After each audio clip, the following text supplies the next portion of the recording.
start up. Okay. All right. Hi, my Okay. name is Roy Canterbury. I'm going to be hosting Arch Talk 101, and we have Eric Newman on the line with us.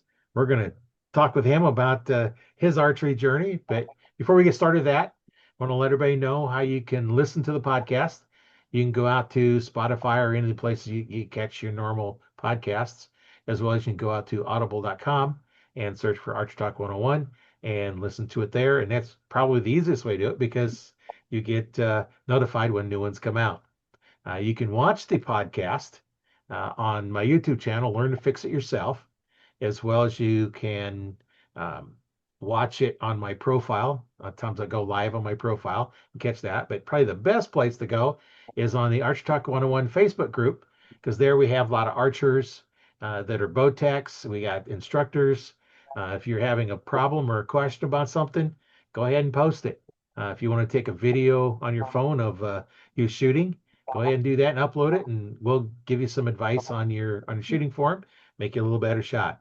Well, now let's get on with the conversation with Eric, and we'll get this going. And Eric, how about if you introduce yourself and then tell us a little something about yourself? Name's Eric Newman. I live in Odessa, Texas. I'm old, 57 years old. I've been married about 35 years, got two kids, three grandkids, and one on the way. Um, I've got, I started working for Loving Electric and Air Conditioning in 91. I now own the business. Probably in 95, I bought my first bow. It was a Browning Midas. From there, I went to a Proline Riptide. Then been from there, Botex 29, the Destroyer, Guardian, had several. Right now I'm shooting the Omen with the S2 cam. Probably the best ball I've ever shot for a short draw because I'm a 26.5 inch draw. I got a Matthews Lift X. I don't talk much about that one because Joel Maxfield likes to make fun of me. So, oh yeah. So that's actually it turned out to be a real good bow too. I got it down there because I'm using it for my 3D. I started shooting 3D last year. I've really enjoyed that. Not any good at it, but I do enjoy it.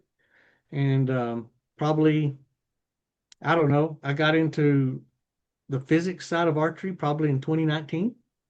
And I've just been digging hard from there.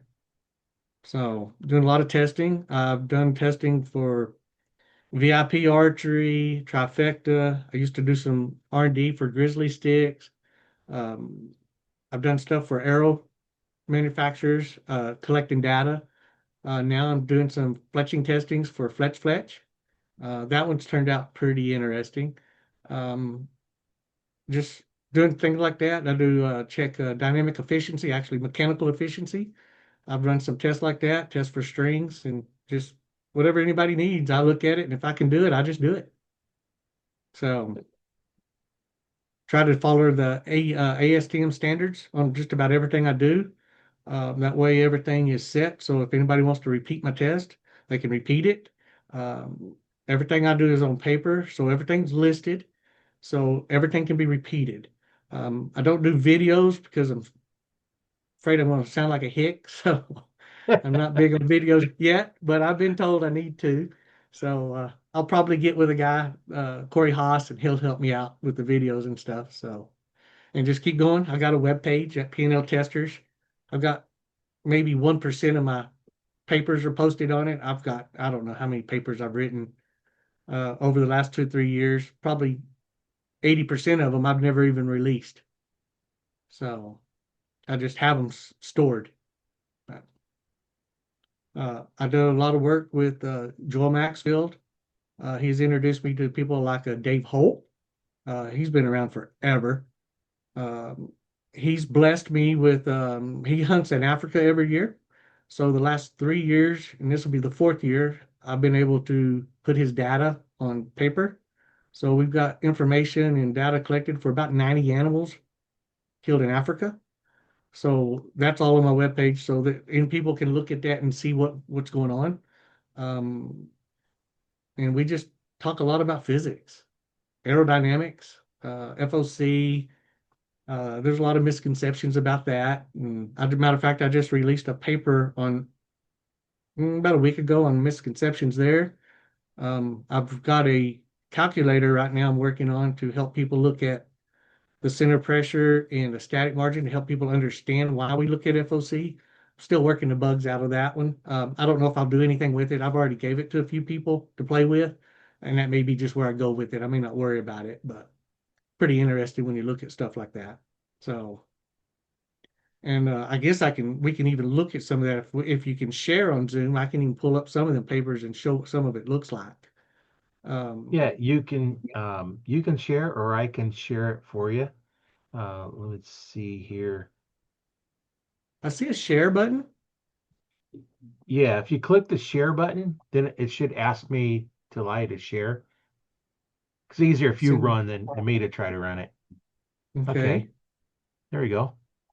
Now you can go ahead and share your screen, and then it's a little easier because I can share it, but if you share it, then you can kind of direct where it goes. And So so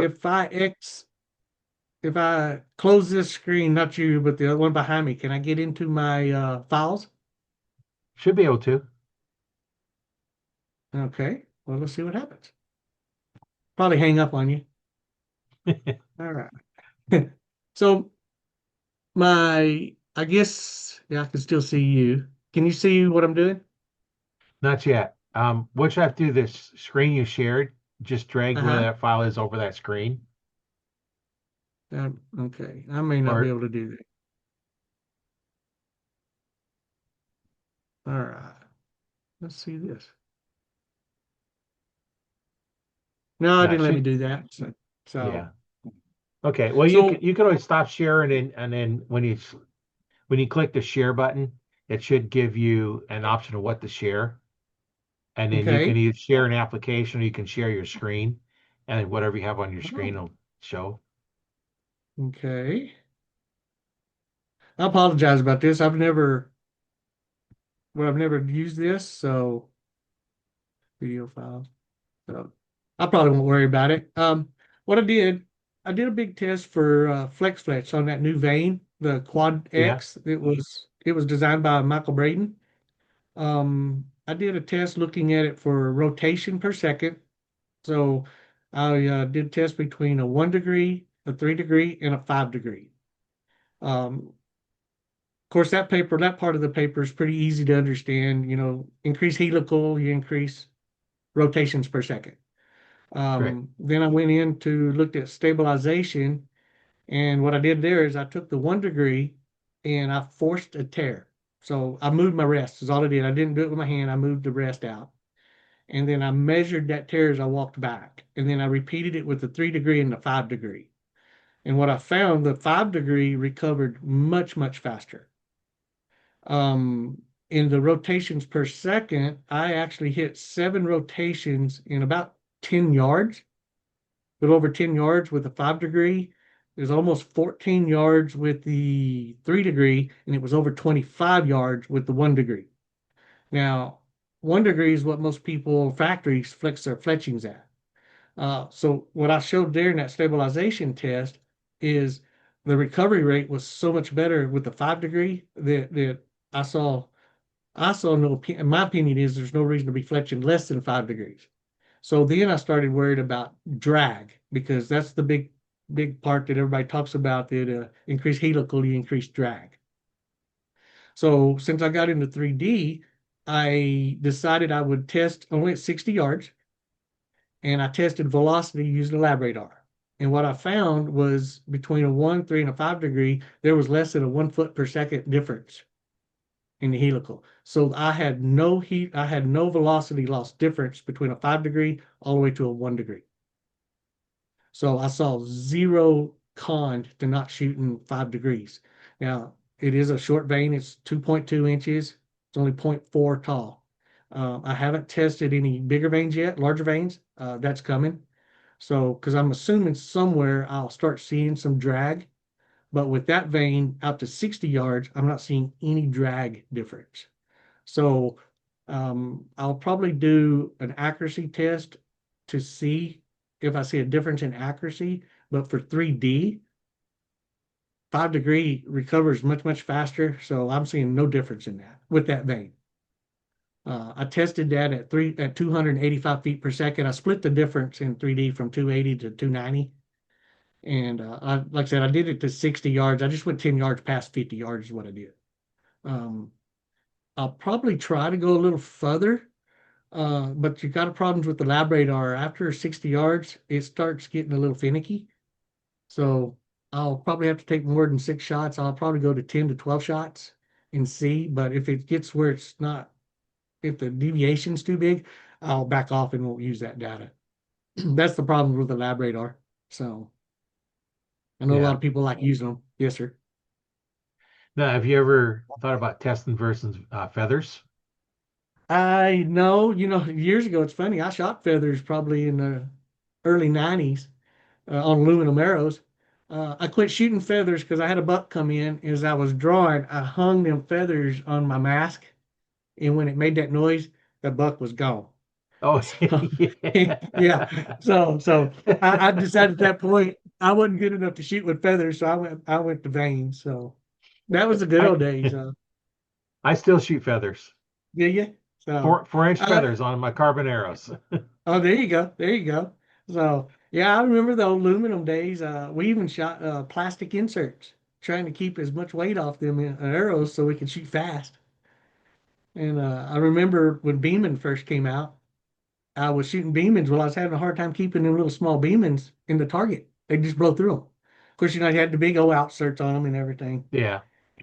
I was in Brady, Texas, and talking to a bow shop down there, and I was asking what targets he shot. And he told me, I said, that's the same one I got. I said, I can't get my arrows in it. He told me, he said, there's no way your arrows are blowing through it. So I told him I had my bow. He took me in the back of his shop.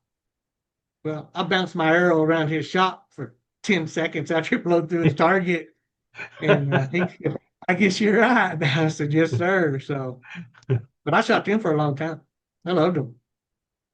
So I shoot Black Eagle now. So, Yeah, I know when I was down in PSC that down at dealer school, they was telling a story where PSC had done a test between vanes and feathers, straight fletch and helical fletch, and what's the speed loss between vanes and feathers.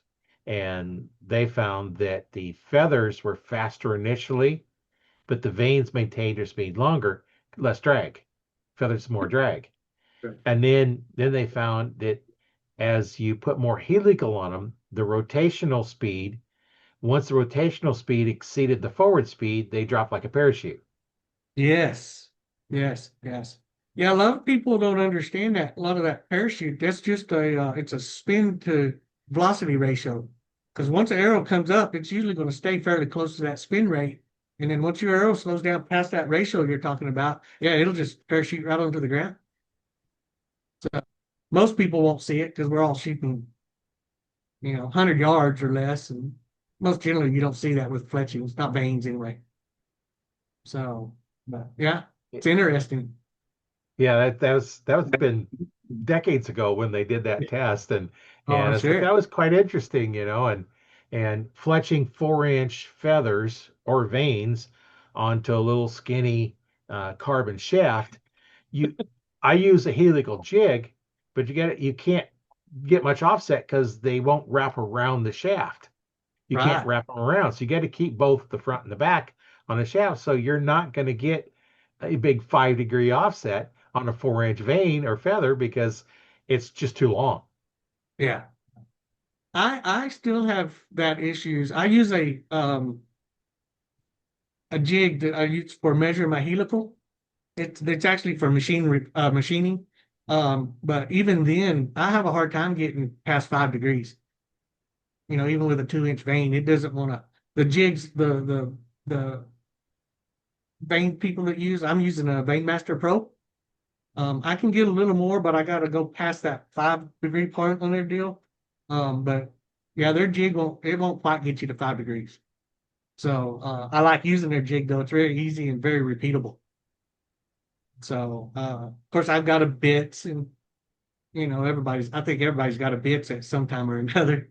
Yeah, So I've still got 8 of them left. yeah, and, I think I and got two.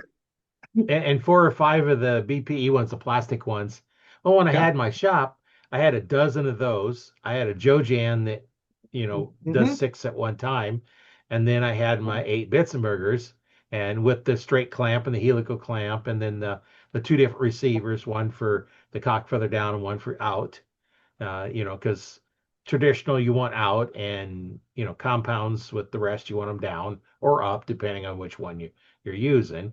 And you know, I kept all the Bissenburgers when I closed my shop, and I sold a couple of the BPEs because I really don't use them. Being Mm-hmm. plastic, the glues and stuff build up on them, and Yeah. at least with the Bissenburgers, you can scrape them off and not really hurt the jig too much. Jig. Did you ever on your clamps? Did you ever go in and reshape them so that they would lay better on the arrow? No, I didn't ever go through and change those. Angel. Um, Yeah, I think it was a. I don't remember his name. Is Jerry from South Shore. I think he retired some years back. I was talking to him on the phone, and what he had me do because I was having problems with the jig. He said he had me lay it flat on the arrow, and where the air gap is, I started shaving that clamp until that there was no air gap. right. So that Yeah. helped me lay it on there better. Yeah. So that's what I did all them. Now that Veinmaster Pro, it works different. So you just got to play with it a little bit to get them on there. So I wish they had a hole in the bottom of their jig. So when I'm trying to see if the backside of the feather is on the arrow or the veins on the arrow, I can see it. You're trying to, can't quite eyeball it very well. So they need to cut a window in there somewhere Yeah. or So put you a can. mirror on it. Yeah. Yeah. Yeah. Maybe So modify them yourself then, right? yeah, well, sometimes I'll just use a mirror, or sometimes I just stick one on there and just know if it's not on there, I'll just waste a vein. So Yeah. play with it a little bit. So, but Yeah. testing veins has been real fun. I got, like I said, I probably got a half a dozen more I've got to test. Uh, the one I really want to test is the boning that Atlas versus the Blazer.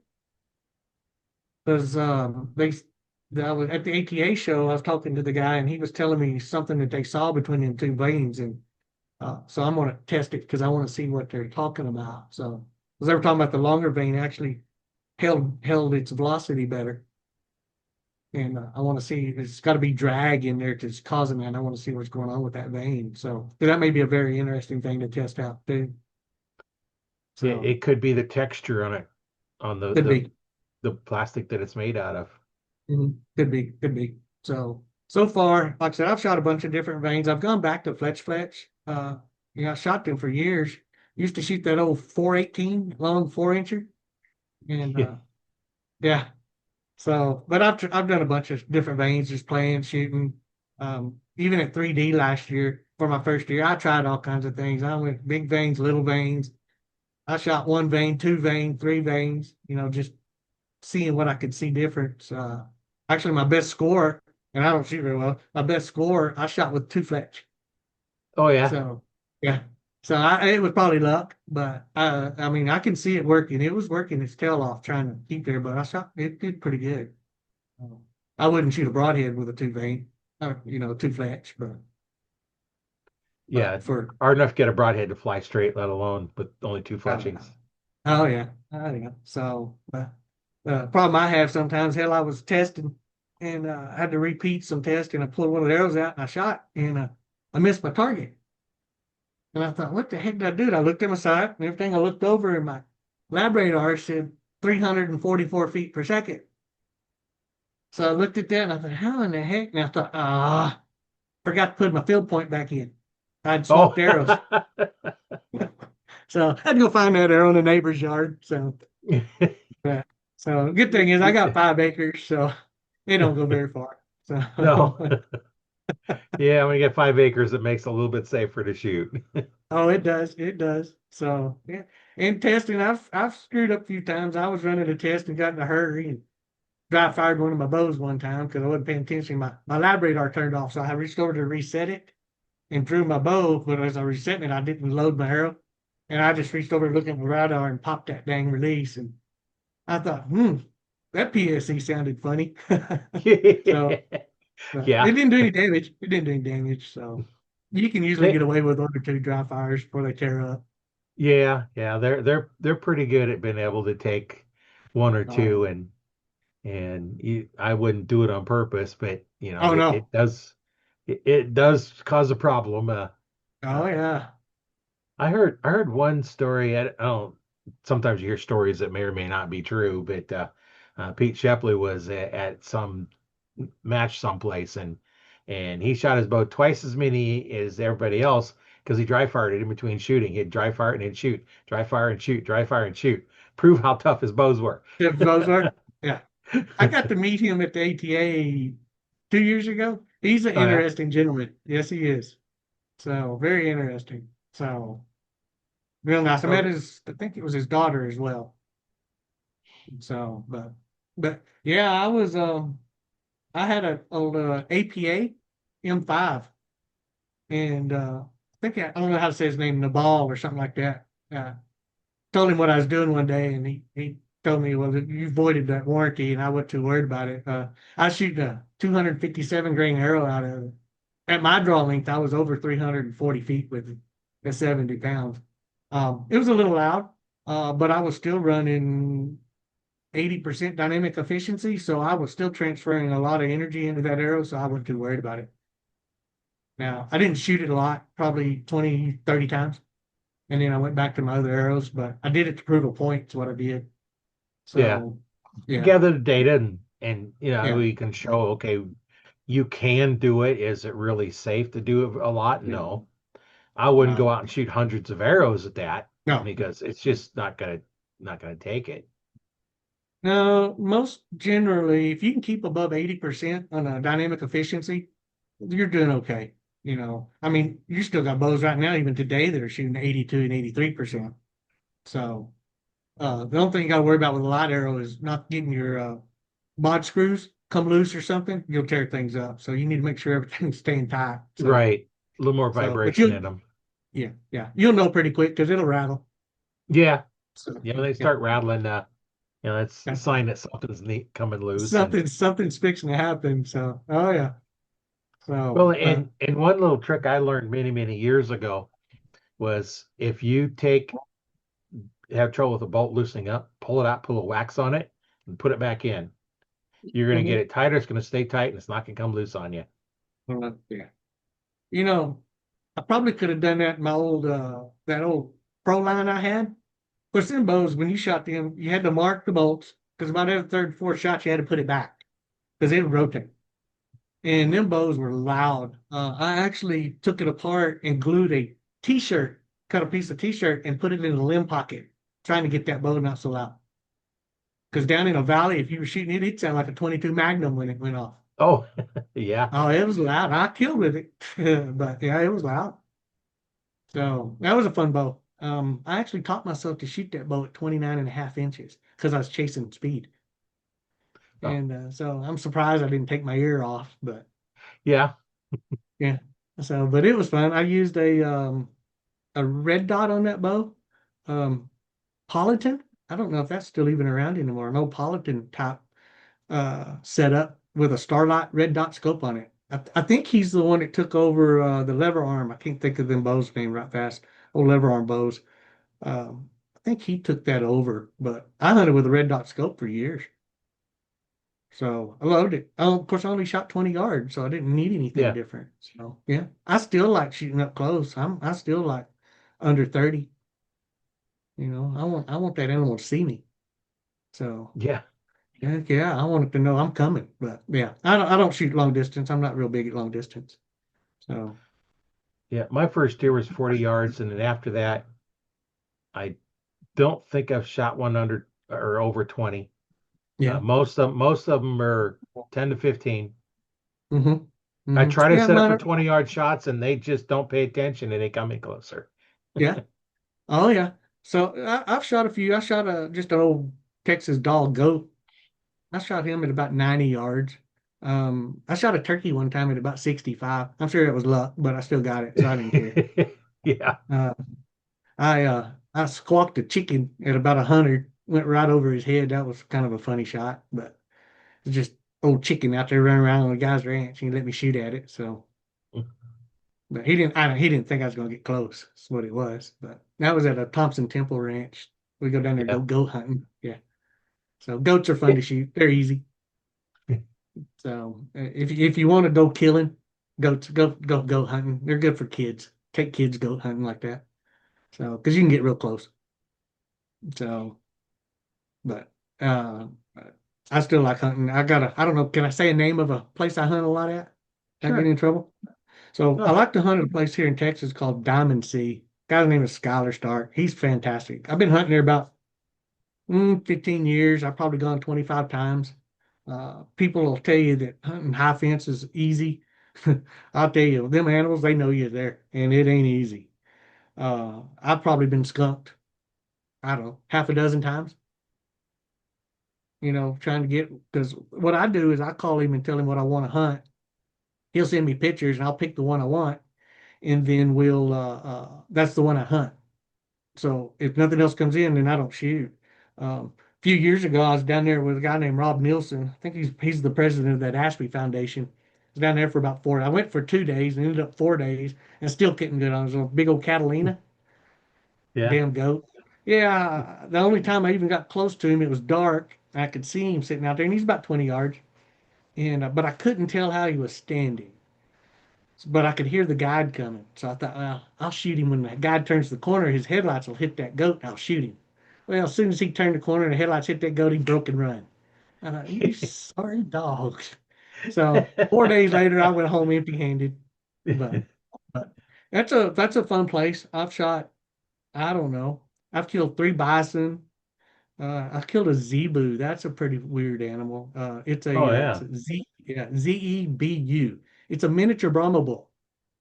So it Oh looks yeah. just like a Brahma. Yeah, it looks just like a Brahma bull, but they're about 40, 42 inches tall, between 400 and 500 pounds. Now they're tough. Matter of fact, the guide was fussing when he was skinning him out because he said that hide was thick. I shot that one. I didn't do real good on my first shot. I was nervous because he was looking at me. There was 2 of them, and they were looking, and they're pretty mean. And so I shot him a little far back. Now I was shooting about a 430 grain arrow with a VIP mechanical broadhead, and he was at about 30 yards. I was a little further back than I wanted, but but he turned and went away from me. I just actually stood up, is what I did, and it was enough to get him to turn from me. I worked my way through the brush, got back on him about 20 yards. I actually got behind a mesquite because now, since he's wounded, I didn't want him to charge me. So I was sitting Right. behind a mesquite and I shot under. Now, the guide was standing there with me, and that second shot, it sounded like a 2x4 breaking when that arrow hit him. And that guide said, "Oh, your arrow didn't penetrate very well." And I said, "I don't guess it matters. He's laying right there dead." So he went 40 yards, fell over, and what I did, I center punched one of them big ribs, and it snapped that rib. I mean, it sounded like a 2x4 when it broke. But I did it with a 430 grain arrow. But I did hit him with about 75 foot-pounds of kinetic energy too. So, Yeah. and yeah, yeah, no problems. So I've killed red stag, fallow, red hinds, uh, um, sika, axes. That's a hard animal sometimes. They're pretty jumpy. Pigs. Oh, I've killed lots of pigs. Hell, my best pig was 214 pounds. Probably shouldn't say this. It was dark. I was drunk and standing in my underwear. Worked my way down to a feeder, and he was standing under the feeder in his head in the water, blowing bubbles to get the corn to come up. And I smoked him. He went 10 yards. And the good thing is he went right straight to the road. So I thought, oh, that'd be easy. So, but he had a shield on him that was probably inch and a half thick. And I shot him with an arrow sub 500 with an old VAP 175 grain 3 blade, one of them long blade, long, yeah. Now it didn't go all the way through. It was poking out his other side, but and yet it was a pretty tough animal. But that's probably been my biggest pig. So other than that, I've killed a crap ton of turkeys. So yeah, I probably out of about 160 animals I've killed, 40 of them probably been turkeys. Where I hunt, they're not as big as they used to be because pigs showed up. But before that, they were like rats. They're So all over the place. I had a winter roost on my property. I got 100 acres down there and we got some oaks on one end. Had 300 birds easy in it. So I killed 4 a year, Yeah. So hmm yeah. Killed a bunch of them with the old Zwickey broadhead. Oh yeah, I love Zwickeys. If somebody was to tell me right now that you could only have one broadhead, and that's the only broadhead you could ever shoot the rest of your life, I'd go with a Zwickey because I can straighten it on a rock and I can sharpen it on the rock if I need to. yeah, And yeah, that's when we used to hunt with them, I to sharpen them, I use what I call a Harvey to sharpen. Now, Harvey is my hunting buddy, but he can take them Zwickeys, and when you're done with them, if you look at it, your eye will bleed. He can get them that sharp. It was crazy what he can do with them. So I love Zwickeys. Killed a bunch of animals with Zwickeys. Uh, so people overlook little broadheads like that. I think I had $5 a piece in them. I got yeah. tons of them They're stuck in fairly trees. simple. Oh, very simple. Very simple. I can't tell you. I got a dozen of them stuck in mesquite trees down there throughout my property. Oh yeah. You know. Oh yeah. Yeah. Well, speaking Uh, of Zwickies here, I hmm. can share the screen here. Yeah. No Here's the mercy. broadheads. Yep. Yeah. I shot the Delta, which I think was 130 grain, and then I used 100 grain in adapter. So I was running in that 230, 240 range. I loved them. Shot the crap out of them. Expert for a heavy broadhead. Yeah. Yeah. Yeah, I got into that in around 2015. I made a bad shot and on a whitetail deer. And I did the typical thing. I instead of blaming myself for making a bad shot, I blamed my equipment. So I went, Yeah, yeah. So that's I kind went of to look. normal. Oh yeah. So I went to looking, researching, and I actually found Ashby's reports. So I started reading and I started building arrows based off of Ashby's reports. Now, I never got real heavy. 525 was probably max, but I based a bunch of my stuff for a long time off of that. I didn't kill another white-tailed deer for over 5 years. I went and I did kill some exotics and hogs, but I really went to looking because I didn't want to wound another deer. It bothered me that bad. So, Yeah, um, so I got into you know, everybody makes a joke about the Ashby Kool-Aid. Well, I didn't just make an Ashby Kool-Aid cup. I jumped in and went all the way to the bottom.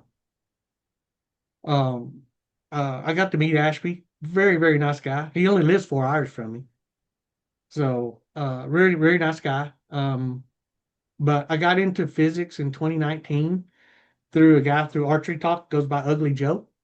That changed my outlook a lot. So I pulled away from the real heavy arrows. I say real heavy, like I said, I never shot more than 525. Um, I do have some still good broadheads. I have one called the Nanook that Grizzly Stick used to make. It's about 315 grain. I got three of them left. They'll never be shot because they don't make them anymore. yeah, Yeah, so I've got that one put up. I've got a 650 grain of Bishop broadhead. Actually, the Ranch Fair gave that one to me. I don't know, 2017, 18, somewhere in there. I got that one put up because I don't want to lose it. That one's fun to pull out in front of people because they freak out because it's a hunk of metal. But I backed out of that part, and I'm in I don't know, my last bison I killed was a 386 grain arrow with a mechanical broadhead on it. So I'm in that 400 on average now, back to there. So, it's just one of them deals. I went light, went heavy, went back to light, and realized my mistake was not my equipment, it was me. I screwed up. Just took me a few years to figure that out. that's So, normally the case. It's not the equipment most of the time. It's the shooter. mhm. Well, when I met Dave Holt, golly, I don't remember, 2021 or something like that. I actually went to Colorado and met him at his house. And that was some of the things that I was talking to him about. And because he was talking about shot placement. And I said, well, how do you guarantee shot placement? And he said, get closer. And I said, do what? He says, if you're not in your shot placement, you're shooting too far. Get closer. And he does. He hunts between 15 and 20 yards. And he kills a lot, a lot of animals. Yeah, So, yeah. Yeah, and he's killing animals even up in the elands. So I don't know how big an eland can get, 1,000, 1,200 pounds. He shoots the big ones. It's funny because he's killing them with a 475 grain arrow and a dang inch and a half wide rage broadhead. Yeah. That's broadhead I haven't shot yet, so I'm scared to. So, but it's not so much I'm scared to. It's that Joel making fun of me because I have to admit that he might be right. So Yeah, that could be it. yeah. So, oh yeah, he's a character. I don't know if you ever met Joel. He's funny. He's a really No, good guy. Yeah, he's very knowledgeable on everything. I don't know if hell he posted it on Facebook, so I guess it's no big deal. He just got back out of South America down there, water buffalo hunting. I don't know how big it was. I do know it was huge. So it was probably in that 2,500 pound range. He shot 3 times, 3 different broadheads, and I'm assuming they were probably telling me to do that.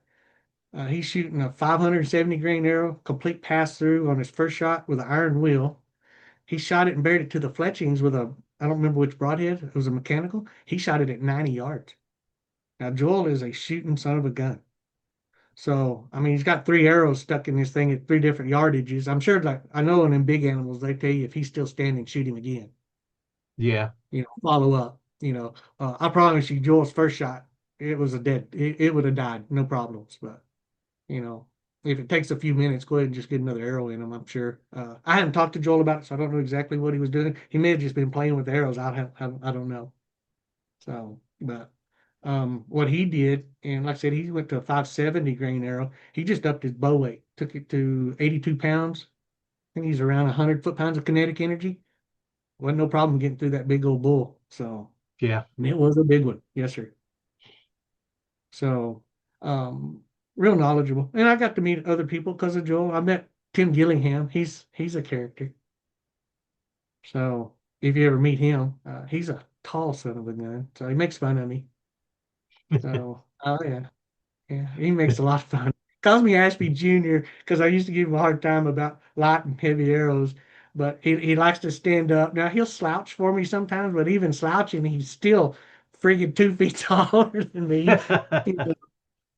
So, you know, we were at Vegas this year, and he was having a hard time sitting in them chairs watching them guys at the last shoot, and I was giving him a hard time. I told him I said I can make you more comfortable. I said I'll just cut your legs off at your knees. And I said, you won't have this problem. And he looks over at me and he said, yeah, but my arm lengths will still be longer than yours. So, all right, jerk. Yeah. So, oh yeah, yeah, he's fun. So I like giving him a hard time. So just rile him up if I can. No, It's it's only kind of fun, like right? oh, absolutely. Because I promise you, he don't cut anybody any slack. So, uh, and I don't blame him. If I was probably him, I wouldn't either. If I could shoot like that, I definitely wouldn't be giving anybody a slack. So, uh, I've never met Levi. I'd like to meet him one day. They say he's one shooting son of a gun, but I've never seen him at the ATA, so I don't know. But I'd like to talk to them all about FOC and all the misconception about FOC because they all freak out about FOC, and that's a fun one because I think FOC got a bad rep because they started talking about how increasing FOC increases penetration. And actually, physics wise, it does if you look at the math. I haven't seen it. Even Ashby will tell you that it doesn't improve breaching the bone. It's after it gets past the bone. So the mass is what you need there. Um, I've shot, oh gosh, I've shot all the way to 30% FOC. No problem. I mean, but if your arrow's already passing through the animal, how do I know if it improved? Right. So yeah. So I did get into aerodynamics. There's a guy out there named Daryl Barnett. Very smart. He was going by the nickname Rocket Man. I think he was involved with Ranch Ferry. He hadn't been on there in a while. Very intelligent. Of course, that's what he did for a living. So I've worked things with him over the years. Um, I released a paper the other day talking about because people were talking about how FOC doesn't mean anything because they used to shoot aluminum arrows with less than 10% and they flew fine. And that's actually right. That's correct. Um, there's when you look at FOC, you got your FOC is your balance point. Actually, FOC is the location of the center of the gravity of that arrow. And I don't know who decided to call it what they did, but it's just location of center of gravity. Then you have what's called the center of pressure, which is it'll be somewhere around your vein area, and that's where all the points or your sums or your pressures are at. In between that, you have the static margin. And that static margin is what you should probably look at, because if it's not in the right spot, your arrow won't be stable. So even a 10% arrow or even a 5% arrow, if you're shooting back in the old days when we were shooting the 4-inch feathers, your static margin was probably large enough, nobody had a problem. So it was no big deal. So what has happened to us though over the years, we've gone to shooting much faster. We've gone to shooting little veins. So what happens is now we're still running, some people are still building that 10% FOC, but our static margin has closed up. So so we're stable with certain broadheads and other broadheads we're not. And you see that a lot because somebody will say broadhead A shoots great, but broadhead B doesn't. Well, that more than likely, and it could be a tuning issue too. But a lot of times what that is broadhead B's got more lift. So it's trying to steer. So what you can do is you can change your vanes, go to a larger vane, increase your vane or the height, and move that center of pressure so you make your static margin larger, and it'll correct, and then you got stable flight. Or the easy thing to do is add more weight on the front. You just want to play with that static margin of what you're doing, and I think that's probably where the misconception comes in with FOC is because everybody wants to say it doesn't matter. I can shoot low and it's right. Well, that's exactly right. The FOC number really doesn't mean much. It's that static margin. Where is that gap or that difference between the two? Is it in the right spot? If it is, your FOC don't matter. You can shoot zero FOC if you want. So it's just all about stabilization. Um, I wish Easton would come out and do some more study about that and change their chart up a little bit. But they won't talk to you about it. I've done tried. They don't have time to mess with people like me. So So you've got the to run problem your with own test. yeah, well, FOC is hard to test because the problem you got is you're also changing the reaction. So of an arrow. So like a lot of your target shooters, you'll see them, they'll be running 150 grain and then they'll go to a 250 grain on the front and their group tightens up. So they're changing, so they'll increase that. So two things happen is you've increased your static margin because you moved your center of gravity forward, but you're changing how that arrow reacts as well. So which one corrected the issue? Was it increasing the static margin or was it the change in the reaction of the arrow? There's no way to know it. And it's almost impossible to build two arrows that are identical in every way, except FOC, and to test that. I've looked at it. One of these days I'll try, but I don't know if it's worth messing with or not. So I don't know. It's hard to do. I might be able to use a spine program, like I was at one on target or something, and play with it enough that I could build two arrows that supposedly, according to the program, would have the same reaction. And I might be able to do it that way. Yeah. But again, about half the test I do, people don't care anyway. It's pretty much, well, I get math heavy. The problem with it, I get people come at me and tell me there's too much math, and I laugh when they do that because you can go on YouTube. There's a guy named Jared Spencer, PhD. He's got about 18 videos on physics with archery. Uh, my math looks like I'm trying to figure out 2 plus 2 when you look at his. His math is unbelievable. Uh, there's another guy, James Parks. I think he's out of Australia. He's got some papers out there yeah, it makes my math look like nothing.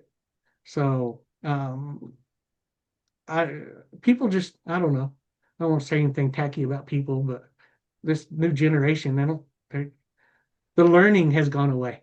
We don't Yes. learn, you know, people don't learn. They don't read. I do everything in paper because I still believe it. Hell, I'm 57 years old. I still believe in reading, you know. But we do things that make us lazy. These phones here, you rely on them so much, like calculator. I used to do math in my head. I caught myself the other day doing some math, and I reached over there and I put 10 times 10 in my dang calculator. So when it spit up 100, I looked at it, I said, "You stupid," you know. But we're all getting lazy. Yeah, I So, used to do math in my head, but quite a bit, mhm, and nice about doing it in your head is you can catch real quick, something is doesn't look right, mhm, even if you're writing down on paper, it's like that don't look right. That's doesn't make sense in my brain. It's like, oh yeah, you wrote it down yeah. wrong or something, and Oh yeah, yeah.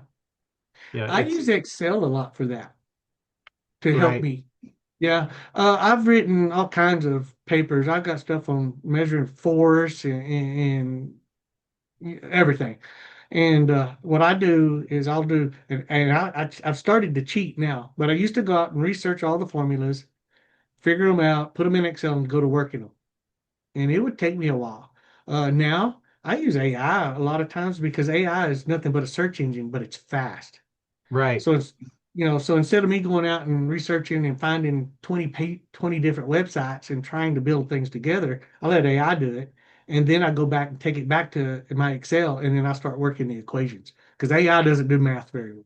Or ChatGPT for the service I pay for doesn't do math very well. So it makes Yeah. mistakes. So you Well, got to and know what you're looking at.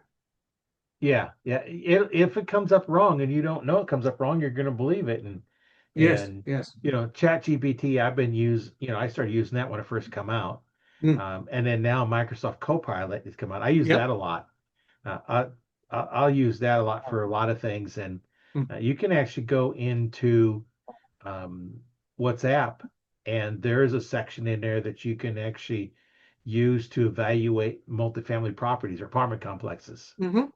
It's set up to do a lot of that. A And lot if of you don't use that part of it, you try and tell it, it's like, no, it doesn't understand what you're trying to tell it. But if you use that part that's been trained how to do that, you just say, hey, I got this thing, tell me information about this place. Like, is this um, a good place to invest? And it'll go through and it'll tell you, here's the different economic outcome and different stuff. And, then you of course have to, verify a lot of stuff, but, Oh, sure, sure. it'll write papers and stuff for you. And, um, I help it. I get it to help me do that. Because what I'll do is I'll write my papers, but I don't even format them anymore. I'll write my papers out and then I'll just download it into chat and tell it to format it in a white paper for me. yeah. And then I let it do the formatting for me. I don't even mess with formatting anymore. And then I got to use Grammarly because I can't spell with flip. So then I go into Grammarly and start checking all my spelling and punctuations and stuff. Because if you leave it up to me, I'll write 18 paragraphs and there'll never be a period one in it. So Oh, yeah. yeah. Well, So, and but and I use it a lot because I've actually got AI running that's doing a summary of what we're uh-huh. talking about because I've struggled before I get done with the podcast, and then it's like, what all did we talk about? I forgot. So Oh now I yeah. let the AI run do that, and then I actually use Microsoft Copilot, and I'll say, write a description for this podcast, and then I'll put the text in from the summary, and it gets a description, and it sometimes they're kind of flowery and stuff, and you got to back that down. ChatGPT is real good at being real flowery stuff, and I say, no, Hmm. don't write. I don't want a flowery thing. They'll get kind of go overboard on stuff, and then I'll say, generate me. Um, some tags for the YouTube video. General list of tags, and of course I generally put in my own in there, and then put some of those in. Some of them I got to take them out because they don't make sense. But at least I got an idea of what's going on, and Valid. Yeah. Yeah. so you can use that a lot of stuff. There's some programs that were out there pretty good. I remember, it was probably about 20 years ago. There was a program I had that I could go in, it print a sight tape for me. So I'd enter in how fast the arrow was, what it weighed, the distance between where the arrow was and the peep was at full draw, how long the arrow was, what kind of fletching I was using, um, and then it'd go through and it'd print out a sight tape. And on that sight tape, print, like, okay, how would you shoot 5 feet? You had a target at 5 feet. What pin would you use? At five Most people, feet. Yeah. Oh, I'm sorry. Go ahead. Yeah. At 5 feet, up as well. You go the closer. I just sight down arrow. Have you ever done that before? No. Well, how you know what you're going to hit?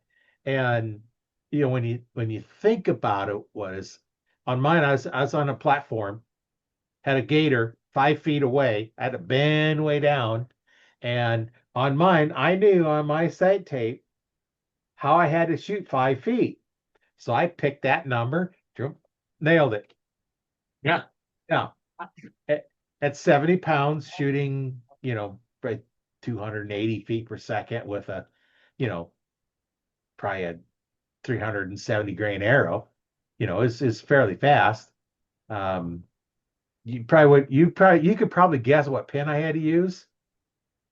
Well, I'll tell you, we did one at one of the 3D shoots, and I shot it, hit the 12, backed up. One of the guys shot and he missed. He said, "What pin did you use?" I said, "At this distance, I used my 40."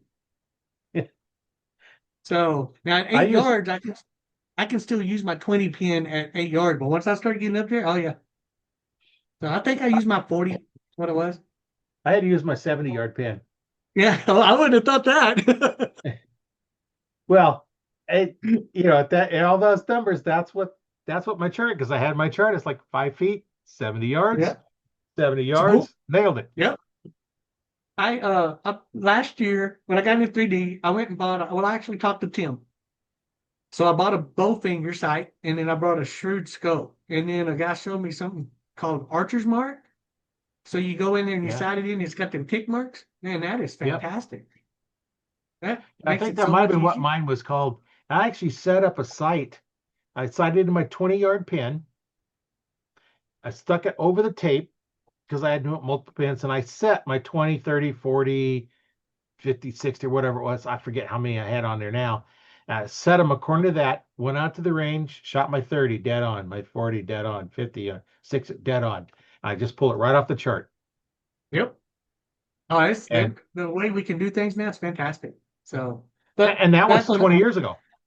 oh yeah. Well, I think they got so much stuff now that you just punch in numbers and it'll spit out something for you. So, but AI, I use it at work. I rebuild a lot of machine repairs sometimes. I'll rebuild a machine or modify something. I use AI to write procedures for me, so I can hand them a procedure on how to start from start to finish on the machine. I just tell AI and it'll just write it out there for me. So I use it a lot at work. I had a guy say something about using it to analyze, and I'd never even thought about that. So I actually had it analyze all of Dave Holt's data, and then I did all of Ashby's data, and then I had it build me an arrow chart. It was pretty interesting. It's still fairly heavy arrows, but it's I had it build me a chart for North American and African game. It was pretty interesting how I did it. So, and it's fast. I mean, it read all of I don't know how many pages Ashby's got, 100 or so pages. It did it in seconds. That you use ChatGPT for that. Uh-huh. Yeah. Yeah. I on my quad X vein test, I took all them papers and then I took Iron Wheel did a big study on their fletching. And I took theirs and I had it analyzed between my test and their test. And that was pretty interesting too, what it came out and showed me. So it pretty much showed what I did and what they were saying it all coincided together. So, but I've something different. I didn't know. I didn't even think I could do that. Yeah. I'm still learning. So, I used Claudia for a little while. I used it, the free one, and then one day Yeah. I got in there and it banned me. It bans So, you. yeah. So I called a buddy and I said, "Hey, Claudia banned me." And he said, "What do you mean it banned you?" And I clicked the picture and showed him. He said, "What'd you do? Asking how to build a bomb or something?" I said, "No." So I think what I did is I ended up using the free. I found a deal in there that if you overuse it, they'll lock you out. So I was playing with it. I think I just overused it. So I just went, like I said, I just went and got that chat GPT. Uh, I don't know what I Yeah, can pay, there's $20 a month or something like that. yeah, you get the paid version and you can build your own chats and Yeah. however you want it to do, and you can create your own, and I just have it. bother to pay for that one because I'm not doing enough that makes it worthwhile. But I can see how you're having a problem with your bow. So now you describe all your problems, how you set up, what you're using, all the information, and you probably ask either one of those things, like give me some ideas, how to fix this problem. And I imagine it would list out a whole lot of options, and um, a lot of them being a bow tech for 20 some years, I could probably figure out what to check, but at some Mm-hmm. point it might get to the point where I'm running out of ideas. Right, There could right. be some fine-tuned stuff in there, and it might bring them out, might not. I haven't had a need to dig that deep into analyzing stuff because yeah, I've worked on so many different bows that some of the new ones might be a little more of a challenge because I haven't worked on a Mhm. lot of the new ones, mostly a lot of the older ones. Well, I'm gonna have to try that because I hadn't even thought about doing that. So now when I use it, I also ask it what resources because you got to be real careful certain things, especially if you're working with physics. If you look at physics, you want to definitely look at the resources because sometimes it'll pull resources on places that are probably not where you want to be. You want Right. to make sure, like if I'm looking at aerodynamics, I want to make sure it's pulling things from NASA and stuff like that. Uh, because if it pulls it from Archery Top or it'll even pull up my papers now, I'll pull them out and then I'll go straight to where I'm looking at like NASA and stuff like that. I want to make sure that's where it's at. I'll even go in and tell it, I don't want to look at these sites. I only want to look at these sites because it'll lie to you. So you got to be real Oh yeah. careful. Yeah. Yeah. You don't know what it's going to bring up. And Mhm. after you could say, okay, reference um, PSE archery, reference the manufacturers of PSE, Bowtech, Elite, Matthews, Martin, Bear, list all the bow manufacturers. Say, only look at bow manufacturers information, and Mhm. then you can pull information from there because a lot of them are going to have some information that they've had out there. Yes, Uh, yes. Yeah, yeah. like I said, I'll look at the resources and I love AI because like I said, it's fast. And I don't, I used to where I took week to research and trying to find formulas that I could use and look at the kinetics and stuff like that. Now I do it in hours. So I take advantage of it. Now I do think that, I do remember the Terminator. So sooner or later, AI is probably going to take over, but so hopefully I'm dead by then. So Yeah, well, there's certain things that it's already taken over. Um, and I was talking on one of the groups I'm in for my high school graduating class, and they get people trying to join. We graduated in 1973. So you got people come in. One of the question is, who is your favorite teacher? What year did you graduate? And who do you know that was there? And I get people come in all the time, try and get into the group that have no, they're yeah. not even in the United States. Oh yeah. And Oh one yeah. of the things we look at too is, how long have they been there? And, a lot of them are just AI generated. And one Hmm. of the comments on there is like, I hate AI. And it's like, no, I've been using AI for 4 years. It Hmm. saves me a lot of time. Um, Now, AI used correctly can be very good. AI used incorrectly or badly is going to be bad. Oh yes. And you'll get to learn if you look stuff that's generated with AI, because there's still a little bit of difference in the way a live event would be versus somebody talking personally as opposed to AI. Uh, and if you don't know what you're looking for, it's hard to see. Hmm. Hmm. Oh, it's gotten really good. So it's It's going to be interesting to see. Um, I saw a study the other day. They took, I think there was three groups. I know one of the groups they had them do things and use AI only, and then they had one group. Oh, they had to write a paper. So they had one group write papers using AI, and one group using no AI, just a piece of paper and a pencil. In the end, what they found was The people that wrote with pencil, they could ask them questions and they could remember everything that they did. The ones that used AI, they were just dumber than a box of rocks. They couldn't even tell you what they wrote. Right. So I do think it's going to an issue with dumbing people down. That's the reason I still write instead of doing videos because I won't, if you don't read, you don't exercise your mind, we all end up dumb.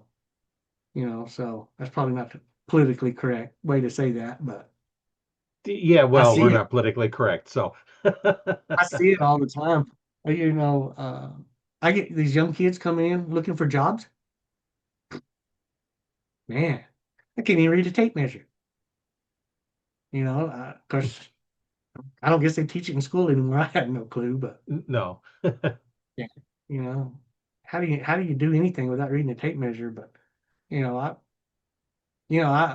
I've seen, hell, my daughter can change her own tire, but she's had a boyfriend before that had no clue how to change a tire. Yeah, And dump so them. You yeah, can't oh change yeah, if you know less about cars than I do. You go away. go away. So yeah, Be a real so man. oh yeah, really. No, yeah, there's not many of them anymore. Everybody wants to walk around with their man buns on their head. So I always Yeah, like yeah, finding people like that. I make fun of them. So one of these days oh I'll probably yeah, get. Yeah, I'm yeah, sure one yeah, of them's but going to whoop me one of these days, but wouldn't be the first time I got whooped. So at my age, I'll just curl up in a fetal position. He'll quit hitting after a while, I'm sure.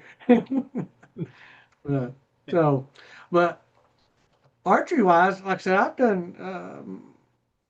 I got a bunch of good friends that we do a lot of testing. Like I said, Joel Maxwell's probably been my best help for testing. Um, I'll tell you another misconception I think is I don't understand is kinetic energy and momentum. Momentum is a measurement of motion, and kinetic energy is work. I'm not sure I'm gonna say that right. My physics, my math is very good. My wording is not always correct. Kinetic energy is basically is the capacity or ability for something to do work. Well, if I can't do work, then momentum doesn't mean nothing. right. So I don't know why that one gets so confusing with people. Joel has done some tremendous testing. Um, a lot of people don't like it, because of what he's doing and how he does it and what he does it in. But it still shows. I mean, you don't even have to test, just read physics. You can Google it. Yeah. AI, just Google it. Well, Now, it's funny, ask AI because I can ask it one way and I can make it tell me that it's momentum. So you got to be careful how you ask it things. right. Uh, don't you need to be, I don't, when I'm asking questions about certain things, I don't say arrows. I say projectiles.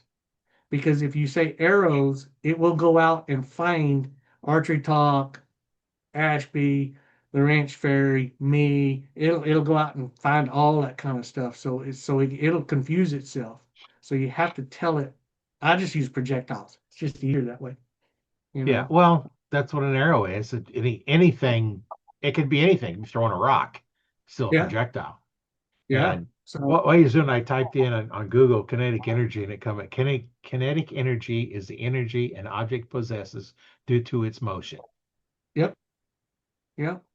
So years ago, and I got hung up in this too when I was not very bright. There's a lot of people used to teach that when an arrow hits an animal, it dispersed and was gone, and then momentum's was what kept the arrow moving, is what did the penetration. The problem is if kinetic energy went away, that means that arrow stopped. You can't Yes. you can't can't have it without it. So, and some of that came from the definition of scalar and vector, because kinetic energy is a scalar. Now, scalar is, and I'm sure my terminology is fixing to be wrong, you don't have to describe it with a direction.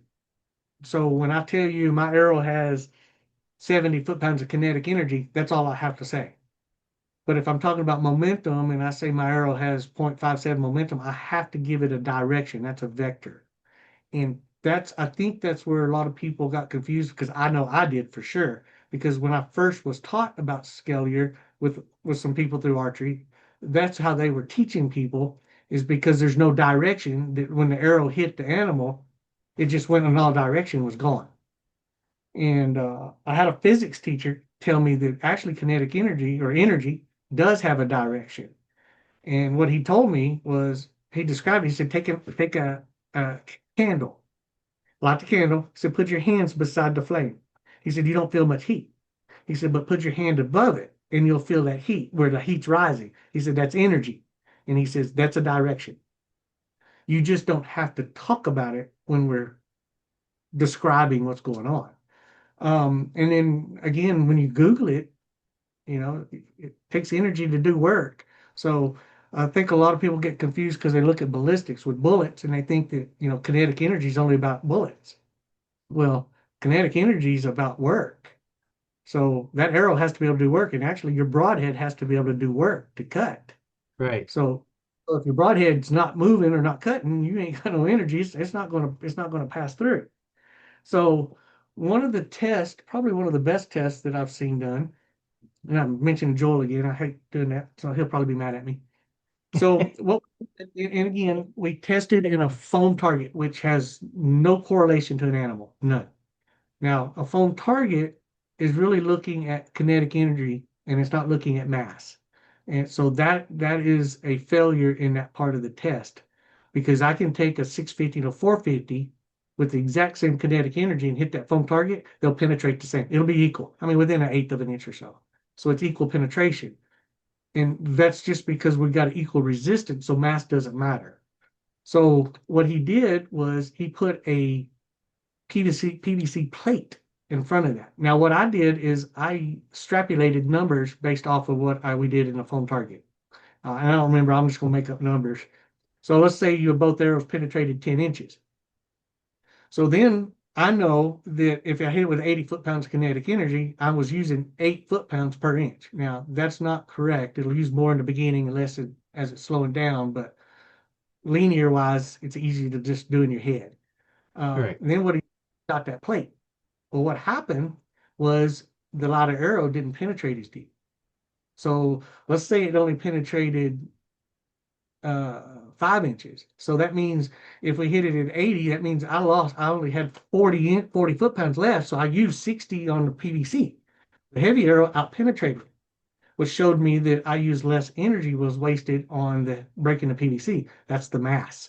That's where mass comes in. So we showed that. So again, we still have people come out and say, well, there's still momentum that caused that to happen. Well, momentum is what's keeping that arrow moving. So what we did, or what Joe did, is we matched the momentum.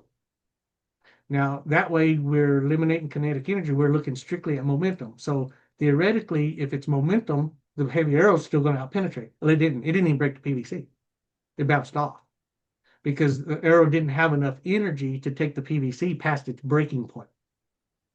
So that shows that, a lot of people say, well, it doesn't show nothing. Well, again, we can Google that in on the internet. There's a great site. You just Google two unequal mass projectiles with with equal momentum at impact. And then it'll tell you which one is harder to stop. Now, that's a funny thing in physics. It doesn't always mean it's going to outpenetrate. It's just harder to stop. And what you'll see is it'll tell you the lighter projectile will be harder to stop because it's got more energy. So physics already tells us what's happening. It's just when we're shooting the same bow, we don't have that because as you increase arrow weight, the kinetic energy increases because the bow becomes more efficient as we add mass. So the heavier arrow will always outpenetrate a lighter arrow in the same bow, always. It may not be much, but it'll always outperform, always. So you have to see things. If probably the best example to understand if that it's not momentum, it's kinetic energy, is take a compound bow versus a trad bow. Take a trad bow, stick a 650 grain arrow in it, and make sure the momentum was even greater than a 450 grain in a compound bow. That compound bow will out penetrate that trad bow. And the reason is it's just you don't have the energy. So there's easy tests to do. Um, Ashby did them. He tested with compound bow in the Natal study, but he couldn't keep the arrow in the animal because it kept blowing through. So he had no way to measure it to collect his data. So what he did is he went to trad bows. He decreased the kinetic energy of the output, kept the arrows inside that animal, so he had a way to collect data. His study's probably, well, his study's the only study out there. Still one of probably the best studies ever done. There's a few things that a lot of people don't like, but he definitely proved that with the right broadhead and the right arrow, even low energy, we can kill big animals. He proved it. Without a doubt, he proved it. So there's a lot of misconceptions about energy and momentum. Um, some people think that they'll talk about force and momentum, and they think momentum and force is the same thing, and it's not.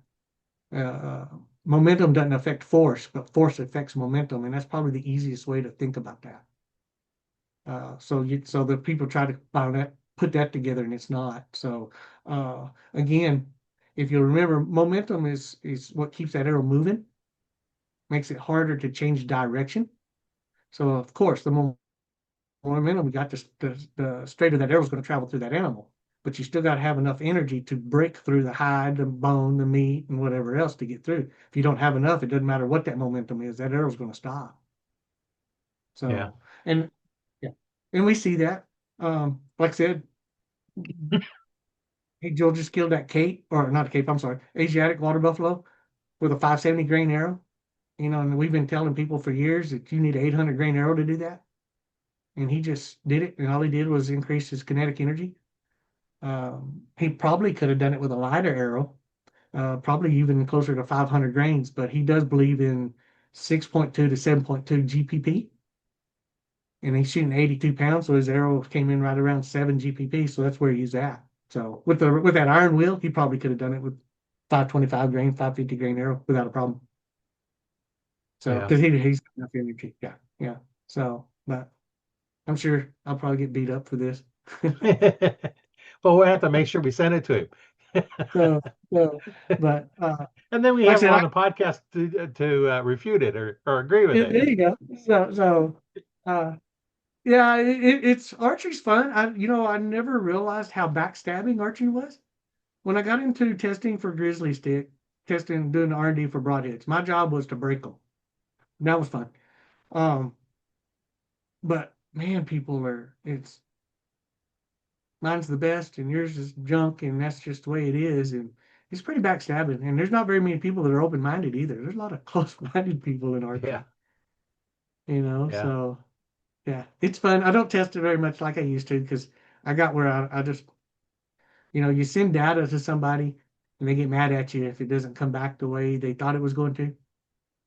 Yeah. So I don't test a whole lot like that anymore because of that. You know, if you find somebody that's pretty receptive, then I'll still do things, but it doesn't take long to realize that. And it's sad because we need more people testing. Um, we're losing that. We're actually losing our intelligence on the archery world because everybody's gotten old and they're dying off. You got Norm Mulaney was probably the most technical guy that out there. Of course, I think he died in 2013. Dave Holtz in his golly, sorry, Dave, late 70s or early 80s. you know, I mean, you got him. You got the guy, I'm not going to say his name over in Florida, works with Matthews. I'm not going to say his name, but he's in his 70s. So we're losing a lot of knowledge, and I'm not sure what's going to happen. So maybe we need to teach AI so we can just have AI do it for us. Yeah. Well, You then know? who's going to check the AI to make sure it's right? And like I was Yeah. talking about earlier, you got to make sure that what it's given you is valid data. hmm So if you don't have any clue about what it should be, then you're just going to believe it's what it is. hmm And Yeah, you definitely got to research. You definitely got to, like I said, I look at all its resources, and if I don't like it, I move on. I go do some. I'll go back into researching again and pulling things up. Since I've learned to analyze with it, I like going different papers so I can see what it's doing and what it's looking at, and see how it's coming together. What I don't like is AI's beginning to respond to me like a human, and that bothers me a little bit because now I know it's listening. So, because Yeah. it even asked me the other day, it even used the word suck in a conversation with me, and I thought, well, that's interesting for a robot. So, Yeah. yeah. So, but it's funny. I asked it a while back. I told her, I said, chat, I said, my wife's jealous of you. She said, I spend more time with you than I do her. And the response was unbelievable. It made fun of my wife, and we could, it was great, So again, everybody, I hope everybody watched the Terminator. So Yeah. sooner or later, Arnold Schwarzenegger is going to show up. But Yeah. yeah, so Well, when you're looking at kinetic energy, people talking about light arrows, heavy arrows, and what's the difference is okay, you got a brick wall, you got a Volkswagen Beetle driving 60 miles an hour, hits that brick wall, what happens? Now you got a semi driving 60 miles an hour, hits that brick wall, what happens? Which one going goes through through the it. wall? Yeah, the semi goes through the wall, the Volkswagen bounces off, crushed. Every time. Yes, Yeah, yes. Yeah, I think that's some of the issues everybody has because what we see, we always see it. Somebody will shoot a light arrow and it don't penetrate an animal. But what happened? White-tailed deer move so easy. Their right, reaction is so fast. They'll catch an arrow. And that's some of the things to think about. If you look at the 12 penetration enhancers, even Ashby has weight of an arrow is number 6. Number 4 is broadhead. So in reality, if you're having penetration problems, before you should do anything, change your broadhead. Go to a right. different type broadhead. Yeah. I would never add weight before I change my broadhead if I was having penetration problems. Now, once you do that, if you're still having, then you can start looking at things, either add weight or you're going to have to do something to increase your stored energy in your bow, which means change the draw length, which we can't. If you're short, you're just short. There ain't nothing I can do about it. I blame my mother for that. Um, or I can just turn my bow up, or buy a faster bow, you know. Yeah, So, yeah, so we're limited what we can do. So there are advantages to shooting a heavier arrow, but there's also disadvantages, you know. Are you willing to gain 3 to 4% in energy to lose 30% in velocity? Uh, where I hunt, that doesn't hurt me because I'm shooting at 20 yards under a feeder, so I'm open. Now, if I'm down in South Texas hunting down there, I'm in the brush. I can't do that because sometimes I got to needle that arrow through the brush. So now I got to speed it up so I don't have that extreme trajectory. right. So yeah. So I mean, because in reality, at 20 yards, shoot 1,000 grain arrow. Who cares? I like shooting heavy arrows too. I've got a 1,500 grain arrow that travels at about 130 feet per second. I think I could run down there and catch it after I shoot it. Just about. Yeah, yeah. And everybody thinks I'm against heavy arrows. I'm not. I love shooting heavy arrows. It's fun to do. So um, I'm not against. I'm not for light arrows either. I'm in that middle range. Yeah. You you know. So Depends I what you're guess, doing. yeah, yeah. Like I said, our white-tailed deer here in Texas. Um, the biggest buck I've ever killed, and it was a fluke that he was there. He was probably 180 pounds on the hoof. Our average white-tailed bucks are about 145 pounds. That's it. Our does, if you can get a doe on the hoof that weighs 60 pounds, you got a monster. They're just not big animals. Look like a German Shepherd out there. Kind of feel bad for shooting them. So they're But just and not. our fawns run that kind of weight. Yeah, that's It's not absolutely right. unusual to get a deer, especially a buck, running 180, 220. Some of the bigger bucks and some of the bigger does, 150 to 180 is not unusual for a doe around here. Mm-hmm. Um, you know, they're kind of heavy to move into the back of your truck, but Truck. the fawns you can kind of pretty much load yourself, but Yeah. an adult doe, you're not doing it by yourself. Not unless you're Well, Arnold Schwarzenegger can lift yeah. lots of pounds. Well, that's some of the things that people got to think about. When we're talking about arrow weight and things, where are you at? How are you hunting? Are you 30 feet in a tree or are you sitting on the ground shooting straight out? Where I hunt, my tripod, the seat's probably 6 feet off the ground. That's it. Because I'm in a bush. I don't. There's nothing tall around me. If the dang deer happens to walk up, he's got his nose on my foot. Yeah. So yeah. So I'm sitting that low, so I'm shooting straight out. So I'm not shooting. And like I said, I'm hunting 20 yards. And they're not very big, so I don't need 500 grain arrow to kill a whitetail deer around here. 400, 425 grain arrow, and shoot, I can shove it through both shoulders without a problem. So now up north, I'd probably increase my weight a little bit.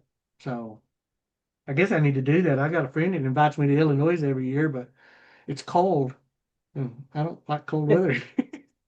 Yeah, being from Texas, I could say you wouldn't, but yeah, my hunting arrows are actually heavier than my normal arrows because a situation I had, I got some arrows in and they were actually spined heavier, which meant there was weighed more.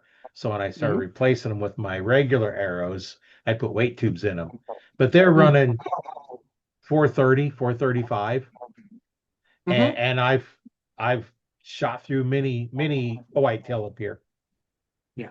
70 pounds, 29-inch draw length, Yep.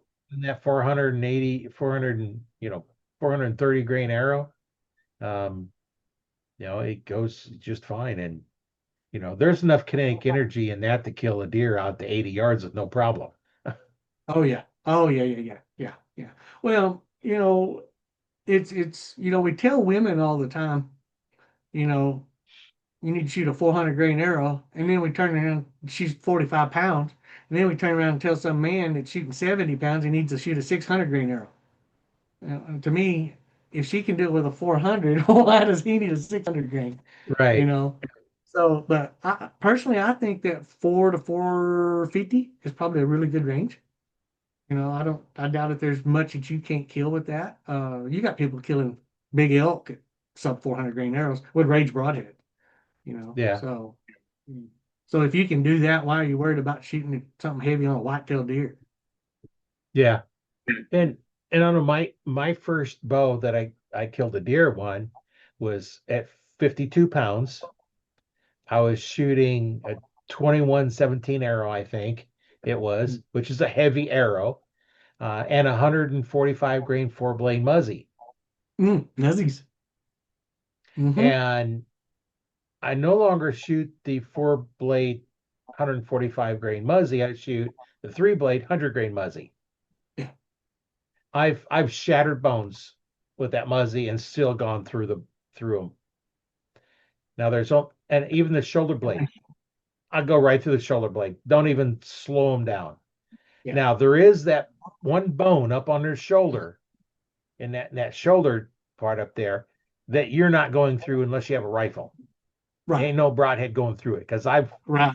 I hit one time at 10 yards, 70 pounds, and that setup, which normally blows right through the shoulder blade. No, it only went in just like an inch or two. Yep. Yep. There's that one bone that you cannot go. I've shattered thigh bones with them.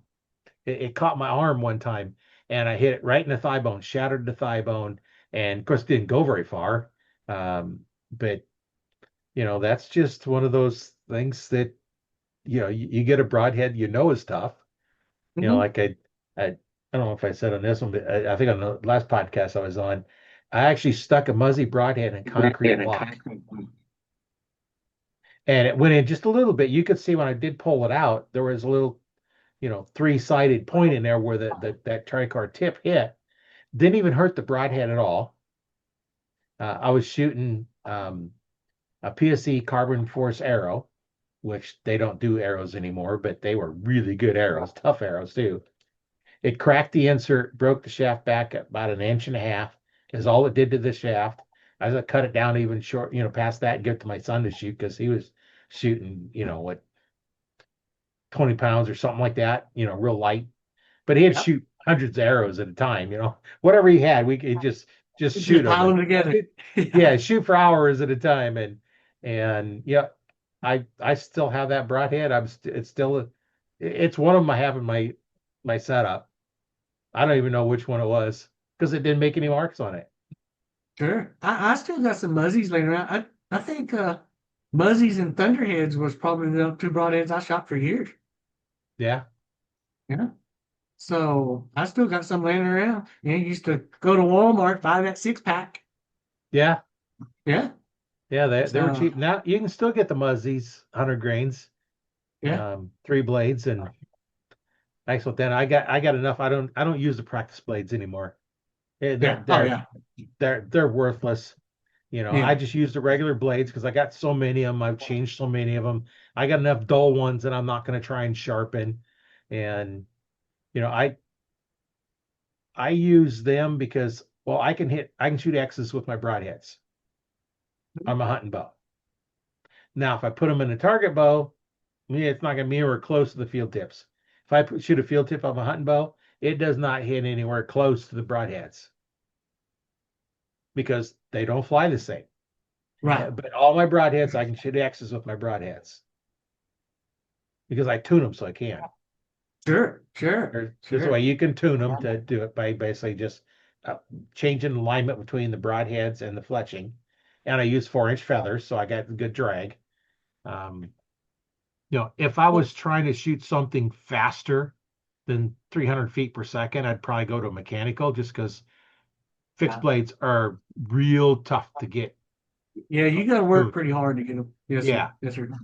the faster they go, the less they are stable, just because of some of the dynamics that goes on with the wings up front and wings in back. And um, I had a guy on one of the podcasts that did a whole bunch of stuff on that, and it's amazing how much everything affects everything. And he was in say initially when the arrow leaves, even if you're right helical, it rotates left for a Yeah. short period of time till the fletching takes over and spins it to the right. And I wish I could figure out how to pull that up. I did that in my testing with the Quad X. My arrows were clocking left, the bare shaft, so I fletched them to the right, and I measured at what distance that it actually came back to zero. Um, the 5 degree was just within a couple of feet. It was already back to zero. So the 1 degree took a little bit further, but yeah, you can see that in there. It takes a little bit. I should have shot it with slow motion camera. I've got one I can do about 1,000 frames per second. I just don't pull it out very often, so probably ought to. Just takes so much light to be able to make it to see it. They just got to do it outside if you want enough light to record it. I just don't mess with it, so probably ought to. Well, the But guy I was talking to, he was saying if the manufacturer twists their strings the other direction, then it will leave going to the right. But you'd have to take all your string material, untwist it, retwist it the other direction. In the process of making it, they twist it one way. If they twist it the other way, then it would start it off right helical. But like I said, within a couple feet, yeah, you're back straight and straight. you're okay. Yeah. I do think, and I've always heard that too. I've never tested it. I think gas strings was. I think I heard Eric talk about that one time. That it has to do with the way the strings are rotated or made. So I do know that that 1 degree, which is I don't know why manufacturers fletch all their fletchings at 1 degree. I mean, at minimum, got to be 3 degrees. But it's probably simplicity. Plus, I don't know where they're getting who's fletching their arrows for them. Probably where they're being made at. So it's probably easier to for speed for a jig, just straight and go. So, Yeah. If you're off but just a little bit with 1 degree, you're still on the shaft. yep, And that's no why big deal. you buy a dozen arrows, and whether they're fletched by hand or whatever, you can get 12 that fly perfect with field tips, and you might get 10 that flies good with broadheads. Right is. You have a couple of them that will not, no matter what you do, will not fly. And you just get some like that once in a while. And even fletching your own. Now, if you have one jig, then all of them are fletched exactly the same. But when I'm fletched, I got 8 jigs. Are all 8 of them exactly the same? I guarantee No. no. Are they close? Yeah. I try to get them as close as I can. Fletch them in the same spot on the jig. And, when you put them in the clamp, I have a mark on mine So I put the Yeah. back in the same spot. Otherwise, it could vary a little bit if you're not paying attention. And, so I try to make them as close as I can. But when I had my store, if you had one fletching messed up, you're paying all Started three of over. them. Yep. I'm not going to replace one. So I try and replace one. And if it wasn't done with the exact jig Yeah. it was made the first time, then you're gonna line up. And then next thing you know, you're cutting out. So I just the same price if we got one bad or three bad, same Be price. back. Because I'm stripping them all off. Yeah. Sure. Oh yeah, it's much easier. I don't pay attention a lot of times if I'm fletching because I'm doing it quick because I'm fixing to go do something. About half time I look at my fletching and I realize one of them will be like the 16th of an inch further forward or something. Yeah. Crap. I just my OCD starts kicking in, so I just quit looking at it. So Yeah. yeah. I look at it when I put them on and then go. And Yeah, I'm bad about that. So I don't always even about half time. Of course, a lot of times when I'm testing, I don't even make sure it look real pretty. I'll wipe the glue off, but if it doesn't look real pretty, because I'm not selling them, so I've had people fuss at me, man. You glue like crap. Well, yeah, but the fletching will be cut off next week anyway. So yeah. uh, yeah, It depends on what you're doing with them. If you're going to be doing a certain test where the fletching really doesn't matter, yeah, um, if it's pretty or not. And then the other thing I noticed between veins and feathers, I can take a hunk of the feather away on one fletching, and I can take and, curl up or something, mess up one of the plastic veins. That feather will still fly good. The yes, vein will not. no, And it makes a whole lot more noise. yeah, oh yeah, oh yeah. That's one of the things I like about the flex. Most generally, if you fold one up, it'll usually come back. So I've had some that don't, but most generally they'll come back. So now, if you take a hunk out of it, you just crap out of luck, throw it away, cut it off, Yeah. and do another one. Yeah. Now, So, I don't know about the newer ones, but for a while you'd use the veins, not the real old ones, because they were just like hard as rock. But the newer veins, if they get kind of crinkled a little bit, you can take a hair dryer and straighten yep, them out a little bit. Now with feathers, you get folded over, just stick them in the steam them back up. They come right back to back life. up. Yeah. Yeah. Well, I don't know what they call it, but you see where people come in and they'll cut sections out of the feathers and replace it with a different color so their veins look different. Yeah. So well, the feathers look different. So yeah, yeah. There's probably a lot we can do with feathers, but and probably be better off. But I don't know. I'm lazy. Yeah. Yeah.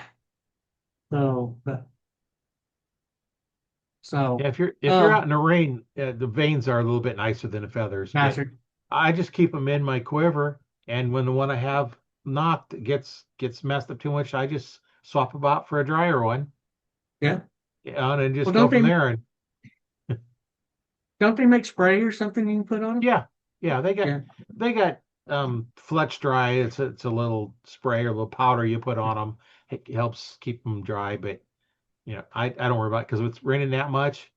I'm not staying out in the the forest anyway. I'm leaving.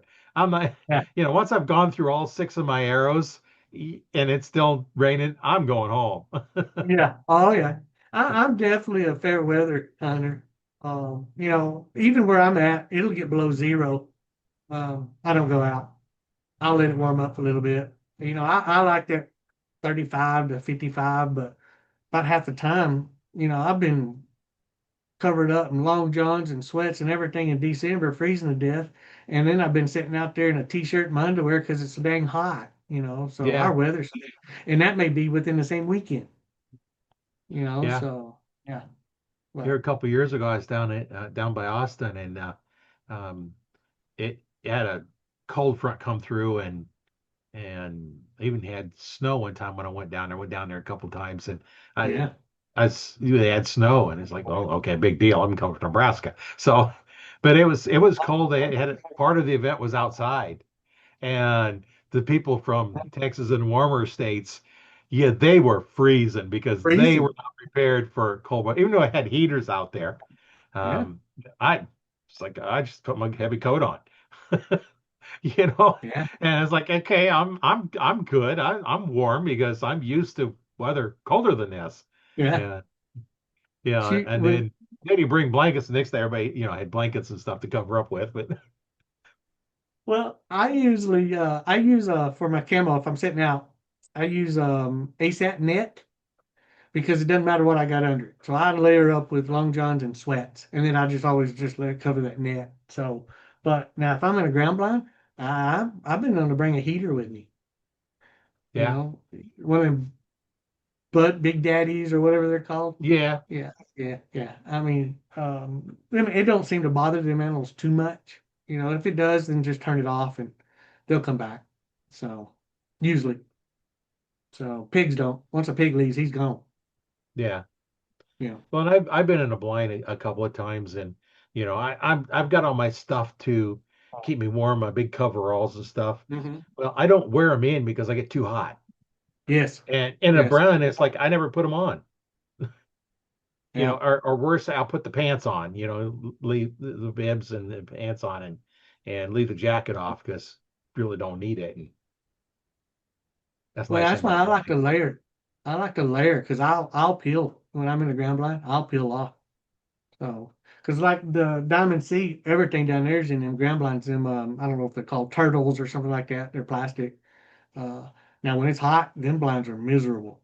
Oh I mean, you're yeah, cooking. Yeah, you're cooking. So I was down there last year on an aoudad hunt, and it was in August, 100 degrees. I'm sitting in that thing all day long, and people think that them in them hunting ranches, them animals just flock to you. When it's no, 100 degrees, them animals smell you. They know they're there, and they do not show up. And I no, hunted 3 days down there for them audads. And when you're stinking like that, I don't know. I mean, so but it is what it is here in Texas. Carry them deals so the mosquitoes don't eat you alive. yeah. Yeah. I remember I was down there one time for a hog hunt, and was in the blind, and my wife was down just watching it out. She just kind of went with me, and man, we're in there and it's getting hot, and it's like I'm basically stripped down to my shorts and t-shirt. I ain't Yep. got anything else on. It's like it's so hot down here. It's like I'm gonna take off everything I can, Yep. Yep. put them on, We and get we ready to were go out. and go out. We were down at a place called Laguna La Costa. It's down at the very bottom of Texas, and we were down there nilgai hunting. It's state land, so you got to put in for it. And I think that was the one. There's two of them down there. There's one there, and there's one called Tianete. But one year we were down there, the mosquitoes were so bad. It was a 4-day hunt. We made 2 days, and we come home. They were that bad. We went and found some kind of stuff you put in your clothes. And I read on it, it says, you put it on your clothes, let your clothes set for a few days before you put them on. It's that bad of a stuff. We were bathing in it and couldn't keep the mosquitoes off of us. So yeah, we bailed on that hunt. It was miserable. But you get Yeah, down in that part of the world, the humidity's high, the weather's always hot, and when it rains, they're not mosquitoes, they're hummingbirds. I mean, they're huge. You could probably eat them if you had caught a couple of them. But yeah, so it gets pretty rough down here in Texas sometimes. yeah, it But sure does. yeah, yeah. So, but like I said, I've been down at my place. I wake up on a Friday morning and be 0 degrees, and that afternoon it's 80. So Yeah, yeah. Hmm. yeah, down there in Odessa, when I was in the Air Force, I was in Abilene, Texas, down at Oh, Dias. that's So where I was at. Was at Dias. yeah, so Yeah. Odessa's not that far away. No, we're What is it, about an hour and a half or something no, like we're about that? 2.5 hours. About two Two and and a a half half hours. hours. Yeah, yeah. But I was stuck down there. I was on the Mac side down there. So that was a pretty good dip. I probably would have stayed in, but I got married and I don't know. They I messed up real big. I had a crew chief, Sergeant Vanderhouten, and they were offering an early out. So I had to go see the commander because they were bringing everybody in. Are you going to take the early out or not? And I told him, I said, well, I got to talk to my wife first. And he said, no, sir, we need a decision today. And I said, well, I can't do that. I need to visit with my wife, and fair's fair. And he said, you'll either take the decision now or you're out. And I looked at him and said, well, I'm out. And I mean, they shoved me right off that base in 2 days. I was done. And a couple of weeks later, Sergeant Van Hout called me and told me how stupid I was because he got to work on the F-117 when they first come out. So he had that kind of clearances and stuff. So he was going to come in and was fixing to go somewhere else. And because I was good at my job, he was going to take me with him. Oh, So of course, I told him, I said, well, why didn't you tell me that? Because if I'd have known that, I'd have stayed in. And he said, I couldn't tell you.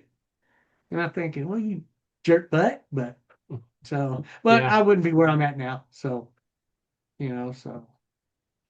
but I did have fun. I was in at the tail end of Vietnam, and they did the same thing.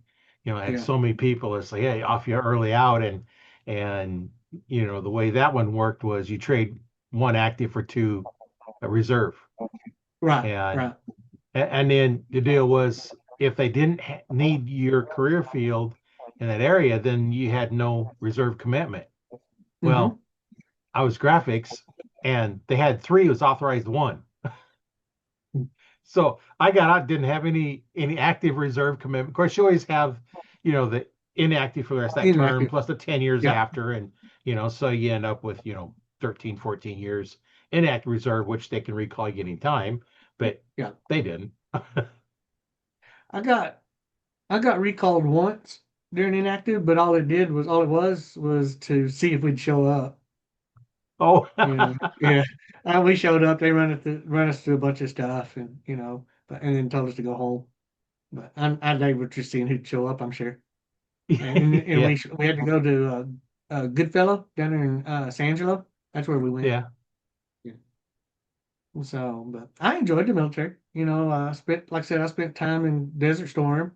We were at a place called Al Kahar. I got to go to the Riyadh, which is the capital. I actually got on to the King of Saudi at that time. I got to go on his C-130, and that was probably the prettiest thing I ever seen in my life. Gold Oh, yeah. everywhere. Yeah, they wouldn't let us take any pictures. Oh, Uh, I flew into Kuwait City. That was pretty good. Um, we were flying over one of the deals. I don't remember what that area was called. There was a spot where you had blown up a bunch of vehicles, about a mile and a half stretch. Had a young pilot in that 130, and we were flying to Riyadh, and I was standing behind him in the cockpit, just looking out the window. And he asked me if I wanted to go see that, take a picture. I said, sure. So we were flying over, and we were about 4,500 feet. So when we got where we were coming to it, he banked up, and I'm on this side. So when he banked up, I told him, I said, how am I going to take pictures? He said, hang on. He turned that 130 on its side, and we're falling. And I'm snapping pictures as fast as I can snap pictures. And he rolled that plane out at about 1,500 feet. So we had a good pilot. We got to screw with a bunch of Army guys over in England. That was fun. We went on a TDY and picked up a bunch of Army guys. And on the way back, the crew chief come in there and he said, hey, y'all want to screw with them Army guys? And of course, we're Air Force. Well, of course, we want to screw with them. oh, yeah. So he said, the pilot's going to do an assault landing. He said, so what we'll do is, he said, I'll flip the light. He said, don the oxygen mask. So we're coming into, I think it was Mildenhall. We were coming in and that light came on, and me and another guy, we donned the mask real fast, cinched down. Well, all these Army guys are looking at us. Well, that dude turned that 130 at a 45 degree and was on the ground. When he hit the ground, you flare. Of course, it just slams that plane on the ground, and then they throw it in max reverse. When we did, all them Army guys came to the front and were puking their guts up. We had the best time. Man, we made fun of them guys. So I had some pretty good time in the military, So I got in trouble. I got an Article 15 for being a smart ass, but that was all right, I guess. So Yeah. cost me 2 extra weeks of duty. Oh, well. But I've always grown up with a motto: life's short, have fun, and piss people off. You know, So, that's one of the mottos, and my other one is I tell people all the time that when I die, I'm not gonna walk through the pearly gates of heaven, and they'll tell you you're not. I said, hell no, I'm not. I'm gonna slide through that gate with a bottle of whiskey in one hand, thanking God for a hell of a ride. So heck yeah. No, I like my whiskey. Oh, Yeah. oh Well, I yeah. think it's a good time to let Yes, you sir. get on Yes, with sir. what you got to do, and I can get on what I got to do, and we've been Yeah, on you here probably ought for a to little cut bit of that time. last half out. Huh? Yeah, yeah. I just wear my PSC hat tonight. Yeah, I was there a you PSC go. dealer. So, talk about your PSC, Joel. I took one of pictures of Joel with his buffalo he took. I stuck it in AI and I turned it into a cartoon. Well, then I tried to get AI to write "I love PSE" on it, but I couldn't get it to do it. It wouldn't spell it right. So I got to pick up Joel. A couple of years ago, he snapped a picture of me. I was at a Kiss concert. So I'm sitting there like that, with my tongue hanging out. And he posted that everywhere on my birthday saying, I love Rage Broadheads. So, Why not? It's all fun, right? dude, if you can't have fun with it, I mean, life's too short not to. So, Yeah. yeah. So it was real Well, nice talking with you. Like I said, I didn't know what to talk about. I was nervous as heck. So, oh, you did just fine. We had a good time. so I enjoyed it. So, may have to do it again. So, Yeah, yeah, we'll have to. So so the stuff we talked about, I'll leave links in the description so you can make it easier to find them. And yes, sir. uh, we'll get this out and like to thank everybody for watching or listening. I've enjoyed it. You got a lot of good Yes, sir. information. I learned a few things, and hope you learned something as well. And Oh, we'll yes, catch sir. you on the next one. But just want to remind everybody where you can listen to the podcast. You can listen on Spotify or wherever you catch your podcast on, as well as audible.com. You can go out there and search for Arch Talk 101, and you'll be able to catch it that way, as well as you can watch the video, see some of our animation and what we're talking about, and some of the stuff we showed, and that you can catch on my YouTube channel, Learn to Fix Yourself, as well as this will be on my profile. But the best place, of course, is the Arch Talk 101 Facebook group. There you'll have all kinds of information.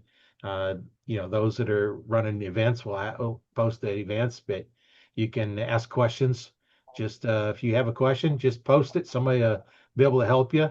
And if you need any help with your shooting form, have problems that way, or shooting your bow, take a video of it with your phone and upload it to the group, and we'll give you some pointers. So, So, well, I Eric, appreciate it, Roy. been great talking with you, Yes, and sir. Yes, sir.